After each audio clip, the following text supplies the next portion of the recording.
जो सिनेमा है वो समाज का आईना होता है।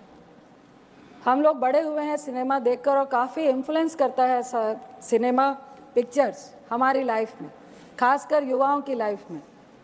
आजकल कुछ इस तरह की पिक्चरें आ रही हैं, अगर आप कबीर से शुरू करें, पुष्पा से शुरू करें, और अभी एक एनिमल पिक्चर चल रही है। मैं आपको कह नहीं पाऊँगी कि मेरे बेटी के साथ भी बहुत सारी बच्चियाँ थी जो कॉलेज में पढ़ती हैं, सेकेंड ईयर में पढ़ती हैं। आधी पिक्चर में उठ के रो के चली गई कि इतनी आखिर हिंसा और इतना वायलेंस और महिलाओं के साथ डिसरिस्पेक्ट को जस्टिफाई करना पिक्चरों के द्वारा, मुझे लगता है कबीर में जिस तरह वो अपनी वाइफ को ट्रीट करता है और इस मूवी में जिस तरह से वाइफ को ट्रीट करता है और लोग और समाज और पिक्चर भी उसको जस्टिफाई करते दिखा रही है, ये बहुत ही सोचनीय विषय है।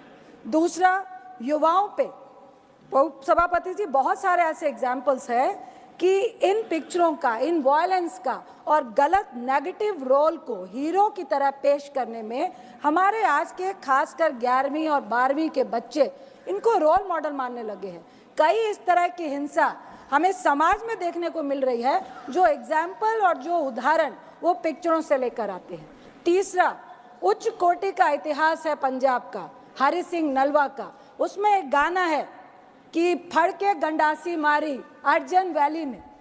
ये इतिहास को एक गैंगवार में, दो परिवारों की नफरत की लड़ाई में, जिसका बेटा अपने बाप के प्यार के लिए मरता हुआ, या बिल्कुल उसके लिए वो भी जस्टिफाई नहीं कर पाई है ये पिक्चर, और उसमें वो सरेआम हॉस्टल में, कॉलेज में, बिल्डिंग्स में बड़े बड़े हथियार लेकर मारता है और कोई कानून, कोई लॉ एंड ऑर्डर, उसको कोई सजा नहीं जाता है। ये भी हम पिक्चर में जस्टिफाई कर रहे हैं।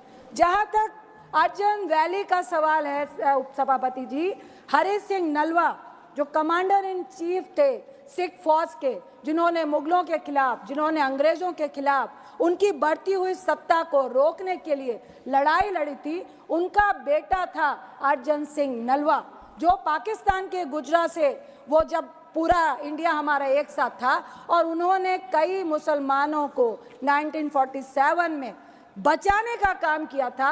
इस उच्च कोटि के इतिहास को आप एक गैंगवार में, आप उस गाने को बैकग्राउंड में दिखा के, जो हमारी धार्मिक आस्था को भी बहुत ज़्यादा दर्द महसूस करवाता है। गुरु गोविंद सिंह जी जो सिखों के 10वें गुरु हैं, वो जब मुगलों से लड़ाई लड़ रहे थे, एक डाडी फोक होता है जिसके तहत आप एक फोक सॉन्ग के तहत अपनी फौज को जोश पैदा करते हैं। सर, मेरा एक ही सवाल है, 30 सेकंड माइक ऑन कीजिए प्लीज।